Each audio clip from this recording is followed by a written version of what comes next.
नमस्कार, स्वागत है आपका एक बार फिर से भारत समाचार के हमारे इस खास कार्यक्रम में जो आधारित है कानाफूसी और गपशप पर। तो चलिए शुरू करते हैं पावर सेंटर।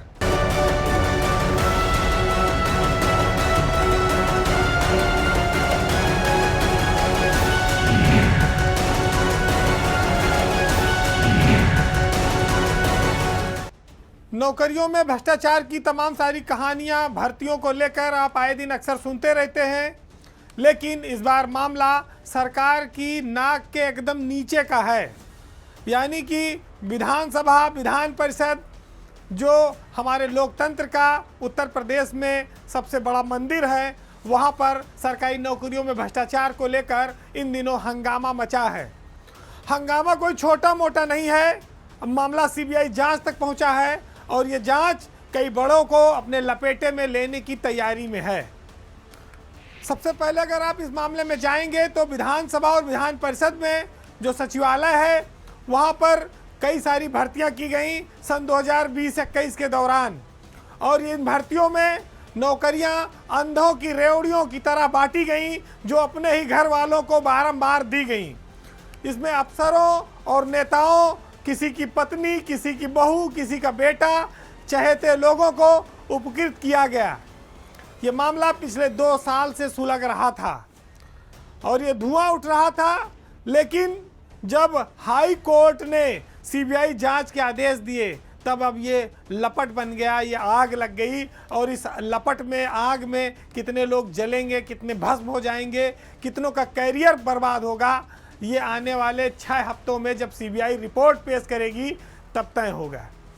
इसकी जद में कई बड़े चेहरे भी बेनकाब होने वाले हैं। सबसे पहले हम आपकी नज़र ले जाएंगे उस पर जब उत्तर प्रदेश की विधानसभा और परिषद में सन 2020-21 के दौरान लगभग 200 के करीब भर्तियां हुई हैं। इसमें विधानसभा में करीब 95 पदों पर, जिसमें समीक्षा अधिकारी, एपीएस, रिपोर्टर, सुरक्षा गार्ड, अनुसेवक, इसके अलावा विधान परिषद में भी इसी तरह की 100 भर्तियां करीब हुई हैं। आपको ये भी बता दें कि जिस समय ये भर्तियां हुई थी उस समय विधानसभा के अध्यक्ष हृदय नारायण दीक्षित थे और विधान परिषद के सभापति रमेश यादव हुआ करते थे। इन दोनों के कार्यकाल में इन भर्तियों को अंजाम दिया गया। लेकिन सबसे महत्वपूर्ण बात यह है कि विधान परिषद की जो भर्ती है उसके जो प्रमुख सचिव हैं राजेश सिंह, उनके 2 बेटों की भी इस भर्ती में नियुक्ति की गई है।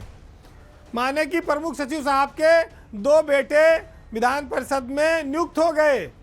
एजेंसी थी TRS data processing private limited, एक ब्लैक लिस्टेड एजेंसी जिसके बारे में विधानसभा और परिषद के बहुत कम लोगों को जानकारी है। गिनती के 2 या 3 या 4 लोग जानते थे और सारा काम गुपचुप होता था।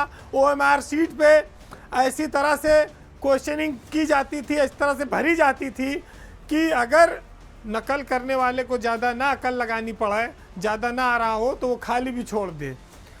आपको जानकर इस बात की हैरानी होगी कि जो टीआरएस कंपनी थी उसके निदेशक की पत्नी को भी यहाँ नौकरी दी गई।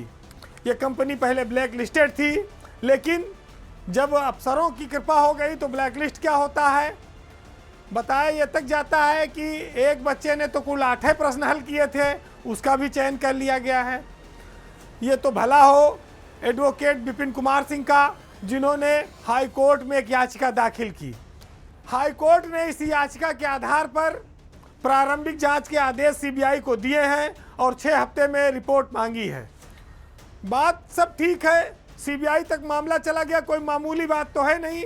इसका मतलब है कि इन भर्तियों में गड़बड़ियां की गई, अपने चहेतों को उपकृत किया गया, बेटे, बहू और पत्नी को नौकरियां दी गई। तो जो लोग ईमानदारी का दंभ भरते हैं, जो लोग जीरो टॉलरेंस की बात करते हैं, वहाँ सरकार की नाक के नीचे विधानसभा और परिषद में इस तरह से कांड हो गया और अब ये खुलासा हो रहा है। तो सोचिए कि कितना भ्रष्टाचार फैला था इन भर्तियों में, कितना रुपया लिया गया, कितना लोगों ने अपने लोगों को उपकृत किया। यानी कि जो अपात्र थे वो सब नौकरी पाने में कामयाब हो गए। खून के रिश्ते के लोग, सगे संबंधी, रिश्तेदार नौकरी कर रहे हैं। ये कौन सा टेस्ट हुआ ये कौन सी कंपनी थी, एजेंसी थी जो इस तरह से नौकरियों को लूट की गई। उत्तर प्रदेश में जो सबसे बड़ा भवन है, आप जिस रास्ते से रोज गुजरते हैं, विधानसभा बहुत दिखती है आपको, उसका गुंबद ऐतिहासिक है, यहाँ बैठने वाले लोग भी बहुत महत्वपूर्ण हैं और यहाँ बैठने की हसरत रखने के लिए भी बहुत सारे लोग देखते हैं तो इच्छा रखते हैं। लेकिन उसके भीतर बैठे हुए लोगों ने किस तरह का कांड किया है, ये सीबीआई जांच के आदेश से ही साफ हो जाता है। वो दिन दूर नहीं है जब इस भर्ती में शामिल लोग तो जेल जाएंगे। जिन लोगों की नौकरी लगी है उनकी नौकरी से भी उनको हाथ गंवाना पड़ेगा। ये कोई मामूली घोटाला नहीं है, ये एक नजीर बनेगा आने वाले वक्त में। चूंकि ये संवैधानिक संस्थाएं हैं, इन पर कोई उंगली नहीं उठा सकता, लेकिन जब हाई कोर्ट ने सीबीआई जांच के आदेश कर दिए तो अब ये चीज़ें पब्लिक की नज़र में आ रही हैं, मीडिया में खबरें आ रही हैं। वरना किसी की इतनी हिम्मत नहीं थी कि इन पर उंगली उठा दे, क्योंकि इनको अधिकार बहुत प्राप्त है। लेकिन अब तो सब राज खुल गया है, अब तो पर्दा उठ गया है, अब तो सब नंगे नजर आ रहे हैं। अब ये देखना होगा कि सीबीआई के फंदे में कौन कौन आता है। उत्तर प्रदेश में योगी सरकार का दूसरा कार्यकाल है, लेकिन उसके पहले विस्तार को लेकर अभी तक स्थिति साफ नहीं है। ये कहिए कि अब नेताओं के लिए मंत्रिमंडल विस्तार एक सपने की तरह हो गया है, खास तौर से तब जब दारा सिंह चौहान की घोसी में हार हो गई, जिसके बाद मंत्री पद का सपना सजोए कई सारे लोग मायूस हैं, नाउम्मीद हैं। हालांकि ओम प्रकाश राजभर लगातार दहाड़ रहे हैं कि वो मंत्री पद लेकर रहेंगे। अब ये ग्रहण कब हटेगा और इस पर कब तस्वीर साफ होगी, ये खाली सहयोगी दलों में ही नहीं, बीजेपी के अंदर बैठे बहुत सारे नेता भी इसको लेकर जानने के लिए उत्सुक हैं। 2.5 महीने से ज़्यादा का करीब समय हो गया जब से एक कैरेट लटका हुआ है कि भाई मंत्री पद मिलेगा, पहले चुनाव हो जाने दो। चुनाव हुआ, रिजल्ट विपरीत आ गया, अब तो कोई बात ही नहीं आई, कोई डेट ही नहीं आ रही है। यानी कि जुलाई में राजभर जी गए थे दिल्ली, वहाँ एनडीए की बैठक में शामिल हुए, प्रधानमंत्री से मिले और उसके बाद फिर अगस्त में चुनाव आ गया, अब सितंबर बीत रहा है। तो जो सुगबुगाहट और चर्चा थी, ये सब विस्तार की अब कोई सूचना नहीं है, मायूसी और निराशा में बदल चुकी है। ये ज़रूर है कि करीब 1.25 साल सरकार को होने जा रहा है। रहस्य ये है कि पर्दा कब उठेगा और कई नए लोगों को जो मंत्रिमंडल में जगह खाली है उनको कब इंट्रोड्यूस किया जाएगा। बीजेपी के बहुत सारे सदस्य ऐसे हैं जो मंत्री बनने के लिए लालायित हैं, वो भी इंतजार में हैं। सवाल ये भी उठता है कि दारा सिंह चौहान को हार के बावजूद क्या भाजपा मंत्री बनाएगी, और जैसा कि ओम प्रकाश राजभर दावा करते हैं, और अगर वो बनाएगी तो उसका हठ योग जो है क्या परिणाम देगा, इस पर भी बीजेपी मंथन कर रही है। दूसरा, क्या बिना किसी सदन के सदस्य हुए दारा सिंह को मंत्री बनाएगी बीजेपी, या जो दिनेश शर्मा के राज्यसभा जाने से विधान परिषद की सीट रिक्त हुई है उस पर उनको नामित करके भेजा जाएगा। उसके लिए भी टाइम भी है। तो ये करते करते लगता है कि अक्टूबर और दिवाली भी बीत जाएगी और लोगों को लाल बत्ती का मज़ा अभी मिलने में टाइम है। लेकिन अभी बहुत सारी स्थितियां साफ होना बाकी है। हालांकि जो दावेदार हैं वो दिल्ली तक दौड़ लगा चुके हैं, वहां पर अपनी सफाई दे आए हैं, सब कुछ कह रहे हैं कि भैया लोकसभा का चुनाव है, समीकरण सब बना हुआ है, जल्दी विस्तार करा लो क्योंकि फिर मौका नहीं मिलेगा, चुनाव में जाना है। दबाव तो है, लेकिन होगा कब ये क्लियर नहीं है। अगर घोसी का रिजल्ट पॉजिटिव रहा होता तो इतना परेशानी ना आती, इतना समीकरण खराब ना होता। लेकिन अब उम्मीदों पर बदली छाई है, पानी फिर गया है। वैसे बताया जाता है कि जब भी मंत्रिमंडल का विस्तार होगा तो उसमें खाली दारा सिंह चौहान या ओम प्रकाश राजभर ही नहीं, बीजेपी में बहुत सारे लोग मिनिस्टर इन वेटिंग हैं, जिसमें सिद्धार्थ नाथ सिंह भी प्रमुख दावेदार हैं। श्रीकांत शर्मा जो मथुरा से विधायक हैं, ऊर्जा मंत्री रहे, वो भी, उनका भी नाम चर्चा में है। अशोक कटारिया जो पहले परिवहन मंत्री रहे हैं, उनका नाम भी प्रमुखता से लिया जा रहा है। तो नाम तो बहुत सारे हैं, लेकिन दारा सिंह की किस्मत के साथ इनकी सबकी किस्मत भी लड़खड़ा गई। नहीं तो आज तो मंत्री बन ही जाते, इसमें तय था। लेकिन अब दूसरा कहते भाई कि हार के बाद भी जो है बड़बोलापन बंद नहीं हुआ। वो कहीं और नुकसान न कर जाए। बीजेपी एक बड़ी पार्टी है, उनके पास तमाम थिंक टैंक हैं, वो तलाश रहे हैं कि भैया जब उपचुनाव में नहीं जितवा पाए, पूरा वोट पता नहीं दिलवा पाए कि नहीं दिलवा पाए, राजभर के पैरेलल कितने राजभर नेता खड़े हो गए, कितना उसका समाज उनके साथ है, इन सब चीज़ों पर भी वो मंथन कर रहे होंगे। लेकिन जहाज़ तो बड़ा है, 2-4 बैठने उतरने से कोई फ़र्क नहीं पड़ता। अभी उत्तर प्रदेश में करीब 8 लोग मंत्री बनाए जा सकते हैं, तो मंत्री पद की इच्छा जो है राजभर जी की वो पूरी हो सकती है, कोई बड़ी बात नहीं है। लेकिन ये ज़रूर है कि शायद संजय निषाद की तरह उनके परिवार को उतना महत्व न मिल पावे। अब ये एक कहा जाए कि दिवा स्वप्न की तरह हो गया है मंत्रिमंडल का विस्तार। तारीखें आती हैं, फिर एक नई तारीख आ जाती है, जैसे कचहरी मुकदमा लगता है, लेकिन पेशी होने की नौबतें नहीं आ पाती, शपथ लेने की नौबत नहीं आ रही है, कोई स्पष्ट बताने वाला नहीं है। उत्तर प्रदेश के पुलिस में अगर डीजीपी के बाद कोई दूसरा बड़ा पद माना जाता है तो वो एडीजी लॉ एंड ऑर्डर का माना जाता है। अपर पुलिस महानिदेशक कानून व्यवस्था, ये पद पिछले 3 साल से स्पेशल डीजी जो आज की तारीख में है प्रशांत कुमार, उनके पास है। वो 3 साल से ज़्यादा हो गया, 4था साल चल रहा है। प्रशांत कुमार स्पेशल डीजी बन चुके हैं। अगले साल वो क्लियर कट डीजी बन जाएंगे, डीजी रैंक में आ जाएंगे, और उसी समय लगभग चुनाव का भी लोकसभा के ऐलान होता रहेगा। तो ऐसा लगता है कि उत्तर प्रदेश में नए डीजीएलओ की जो तलाश है वो तेज हो गई है, और अब इस पद के लिए अगर आप देखेंगे तो 1991 से लेकर 1995 बैच तक के आईपीएस अफसर दावेदार हो सकते हैं। प्रशांत कुमार इस पद पर मई 2020 में आए थे, यानी कि 3 साल पूरा हो गया, 4था साल चल रहा है। अब लोकसभा चुनाव के मद्देनज़र सरकार को ये पोस्टिंग करनी है। ये पोस्टिंग अब बहुत महत्वपूर्ण हो जाती है, क्योंकि इस पद पर जो भी बैठेगा वो सरकार का विश्वस्त अफसर होगा और उसकी छवि भी अच्छी होनी चाहिए। धुरंधर आईपीएस, तमाम बड़े नाम इसमें जुगाड़ में लगे हैं। प्रशांत कुमार 1990 बैच के हैं, लेकिन उनके बाद 91 का जो बैच है, 92 का, 93 का, 94, 95 तक ये एडीजी है, और इसमें से कोई एक एडीजी बन सकता है, उनकी उसकी रेस में शामिल है। अगर आप सबसे पहले नज़र डालें तो 1991 बैच में राजीव कृष्णा और पीसी मीना, ये 2 बड़े नाम हैं जो दावेदार हैं। अफसर तो और भी हैं, लेकिन इन दोनों की छवि ऐसी है कि जिन पर एडीजीएलओ का जो पद है, जो भार है, वो दिया जा सकता है, और ये दोनों साफ सुथरे ढंग से काम करते रहे हैं।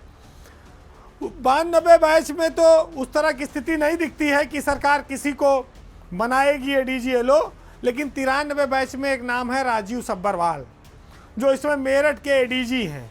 राजीव सब्बरवाल को सरकार एडीजीएलओ के लिए विचार कर सकती है, क्योंकि उनकी भी छवि तेज तर्रार अफसर की है, और वो बहुत लंबे समय तक यहाँ पर एटीएस में, एसटीएफ में, इन सब जगहों पर रहे भी हैं। अनुभव उनको क्राइम पर भी अच्छा है। उसके बाद बात आती है 1994 बैच की।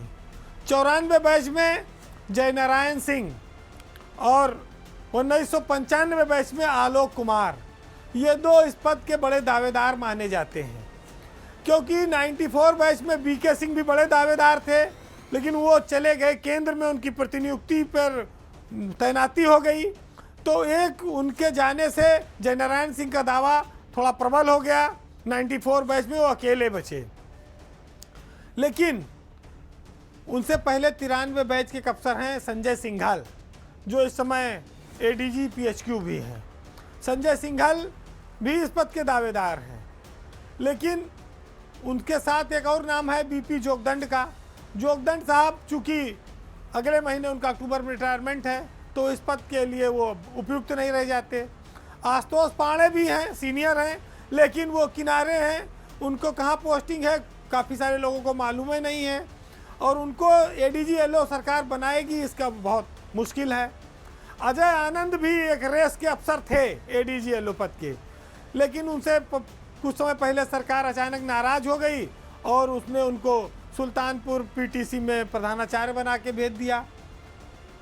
इसी तरह से एडीजी रैंक में एसबी शिरोडकर का भी नाम है, लेकिन वो पिछले सवा साल से लखनऊ के कमिश्नर हैं, तो वो एडीजी एलओ के पद पर आएंगे, ये थोड़ा मुश्किल है कहना। तो ऐसे में जो कुछ चुनिंदा दावेदार हैं, उनमें से जो नाम हमने आपको बताए, इन्हीं में से कोई फाइनल हो सकता है। हालांकि इस बात की बहुत संभावना है कि उत्तर प्रदेश में पिछले 1.5-2 साल से लगातार कार्यवाहक डीजीपी चले आ रहे हैं। अब ऐसे अफसर आए हैं कि वो डीजीपी पद पर रेगुलर आ सकते हैं और लंबे समय तक आ सकते हैं।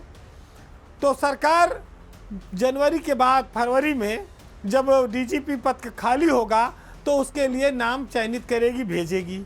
तो उसमें प्रशांत कुमार की नौकरी अभी 2025 तक है, वो तब तक डीजी बन भी जाएंगे, तो उनका जो दावा है वो उधर चला जाएगा। ये ज़रूर है कि हो सकता है कि उनकी पसंद के किसी अफसर को सरकार एडीजी एलओ बनावे, क्योंकि उनकी सरकार से अच्छी निकटता है, वो सरकार के भरोसेमंद अफसरों में भी हैं। संजय प्रसाद और मुख्यमंत्री कार्यालय सबका उन पर भरोसा है। तो ये ज़रूर है कि उनकी राय भी एडीजी एलओ बनने में काफ़ी महत्व रखेगी। लोकतांत्रिक सिस्टम में सरकारों को इतने अधिकार दिए गए हैं कि वो नियम कानून को भी जब चाहे तब धता बता दे। उत्तर प्रदेश की ब्यूरोक्रेसी में इन दिनों एक ऐसी तस्वीर देखने को मिल रही है जिसमें जूनियर अफसरों को प्रभारी बनाकर नए नए पद दिए जा रहे हैं। एक नया चलन शुरू हुआ है। बात सिर्फ एक बैच तक सीमित होती तब भी हजम हो सकता था, लेकिन अब मामला और नीचे के बैच में भी उतरने लगा है। यानी कि जो 2008 बैच के आईएएस अफसर हैं उत्तर प्रदेश में, वो जनवरी में अगले साल 3 महीने बाद कमिश्नर के रैंक में, सेक्रेटरी के रैंक में आ जाएंगे। उनको पदभार देने में कोई बहुत ज़्यादा अड़चन नहीं आती। लेकिन जो 2008 के नीचे के बैच के अफसर हैं, अगर उनको कमिश्नर रैंक का कोई पदभार दिया जाता है तब सवाल बहुत बड़ा खड़ा होता है कि आखिर ये पिक एंड चूज़ करने की कौन सी प्रक्रिया है और नियम और कानून क्या अपनी मनमर्जी के हिसाब से चलेगा, ये भी चीज़ें आती हैं। उत्तर प्रदेश में 2008 बैच के कई अफसरों को कमिश्नर पद का प्रभार दिया गया है। इसमें कई सारे मंडलायुक्त हैं, कई सारे कमिश्नर रैंक के जो पद होते हैं शासन में, उन पर काबिज हैं। लेकिन 2009 बैच के किसी अफसर को कमिश्नर सचिव स्तर का पद दे दिया जाना हैरत में डालता है। इसलिए डालता है कि क्या उत्तर प्रदेश में सेक्रेटरी लेवल के अफसरों की कमी हो गई है, सचिव स्तर के अफसर नहीं हैं, जो जूनियर विशेष सचिव लेवल के अफसरों को सेक्रेटरी के पदों पर बैठाया जा रहा है। 2009 बैच के आईएएस अफसर हैं मार्कंडे शाही, उनको उत्तर प्रदेश के लेबर कमिश्नर का चार्ज दिया गया। यानी कि उस पर कोई सेक्रेटरी रैंक का अफसर बैठ सकता है, प्रमुख सचिव के भी पास वो चार्ज रहे हैं, लेकिन विशेष सचिव को कभी नहीं रहा। और अभी मार्कंडे शाही 1.25 साल तक सचिव बनने भी नहीं पाएंगे, उनसे सीनियर 2008 बैच ऊपर बैठा है। तो जब वो बनने की स्थिति में नहीं है तो उनको इतना बड़ा पद कैसे दिया गया? सवाल यही उठता है कि सरकार की पसंद के आगे क्या अफसरों की सीनियरिटी और जूनियरिटी अब कोई मायने नहीं रखती है? क्योंकि ये चलन पिछले साल शुरू हुआ था। आपको ध्यान होगा कि जब बाराबंकी के डीएम आदर सिंह को झांसी का प्रभारी कमिश्नर बनाया गया, उस समय वो सचिव स्तर में नहीं थे, कमिश्नर रैंक में नहीं थे। लेकिन वो परंपरा जब शुरू हुई तो फिर उसमें अगला नाम बरेली की प्रभारी मंडलायुक्त का जुड़ गया, सौम्या अग्रवाल का। सौम्या भी अभी अगले साल कमिश्नर बनेंगी, अभी वो सचिव रैंक में है नहीं, लेकिन कमिश्नर हैं, मंडलायुक्त हैं। फिर अगला नाम जुड़ गया अखिलेश सिंह का, जो सहारनपुर के डीएम थे, वो बस्ती के प्रभारी मंडलायुक्त हैं, अब वो भी अभी सेक्रेटरी रैंक में आए नहीं हैं। फिर एक और नाम जुड़ गया, अलीगढ़ में डीएम रहे सीबी सिंह का, उनको यहाँ पर परिवहन का प्रभारी ट्रांसपोर्ट कमिश्नर बना दिया गया, अभी वो भी सेक्रेटरी नहीं बने हैं। ये सब लोग तो चलो अगले साल जनवरी में कमिश्नर बन जाएंगे, लेकिन हैरत की बात यह है कि मार्कंडे शाही तो अभी दूर दूर तक कमिश्नर बनने की स्थिति में नहीं है। तो सरकार ने यह अजब फैसला क्यों किया? जब 2008 बैच में बहुत सारे अफसर मौजूद हैं, 2007 में है, 6 में है, सेक्रेटरी लेवल में बहुत सारे अफसर हैं, उनको आप सचिव बना सकते थे, लेबर कमिश्नर बना सकते थे। लेकिन एक जूनियर अफसर को, बहुत जूनियर अफसर को उठाकर कमिश्नर के रैंक का पद दे देना, ये अपने आप में लोगों की समझ में नहीं आता। ब्यूरोक्रेसी में इस बात को लेकर बड़ी चर्चा है कि आखिर जो आदमी 2025 में कमिश्नर बनेगा उसको अभी से इस तरह का प्रभार देने के पीछे क्या मंशा है।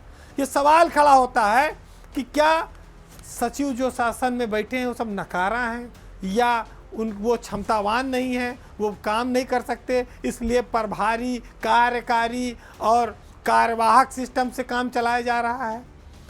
लोग इसे पसंद और नापसंद के तौर पर देख सकते हैं, लेकिन ये नियमों का उल्लंघन करता है। सरकार में तमाम सारे योग्य मंडलायुक्त स्तर के, सचिव स्तर के अधिकारी हैं, सैकड़ों हैं, एक दो नहीं हैं, लेकिन वही है कि हमें पसंद नहीं है। भाई ये कहते हैं ना कि जो हमें पसंद नहीं वो कितनों काबिल हो वो किनारे पड़ा रहे, और जो हमें पसंद है उसकी काबिलियत नहीं, उसकी जूनियरिटी सीनियरिटी नहीं, उसको पद दिए जा रहे हैं, इनाम पे इनाम दिया जा रहा है। तो ये जो व्यवस्था है सरकार की, ये असमानता को पैदा करती है। ये असमानता ब्यूरोक्रेसी के लिए बड़ी घातक मानी जाती है और आपस में अफसरों के बीच एक ऐसे कंपटीशन को बढ़ाती है जो जहरीला है, जो गला काट है, जो वक्त आने पे एक दूसरे का नुकसान कर सकती है। जो पात्र है, जो योग्य है, वो जिस समय में जिस पद पर रहे तो ज़्यादा ठीक रहता है, लेकिन कहीं ना कहीं ये सरकार चूक करती है। आज सरकार बहुमत में है, ताकत में है, लेकिन नियमों का इस तरह से उल्लंघन होना शायद या तो कोई इसको इस ओर ध्यान नहीं दिलाता है या सरकार को ध्यान नहीं रहता है। तो एक साहित्यकार हुए मंजर भोपाली, उन्होंने ऐसी असमानता पर, ऐसे हालात पर, ऐसी मनमर्जियों पर एक बहुत शानदार शेर लिखा है, सुनिएगा कि जो चाहे कीजिए कोई सजा तो है ही नहीं, और ज़माना सोच रहा है कि खुदा तो है ही नहीं। दिखा रहे हैं वो नई मंजिलों के ख्वाब हमें, तुम्हारे पास तो कोई रास्ता है ही नहीं, और वो अपने चेहरे के दागों पर क्यों ना फक्र करें, अब उनके सामने कोई आईना तो है ही नहीं। नमस्कार।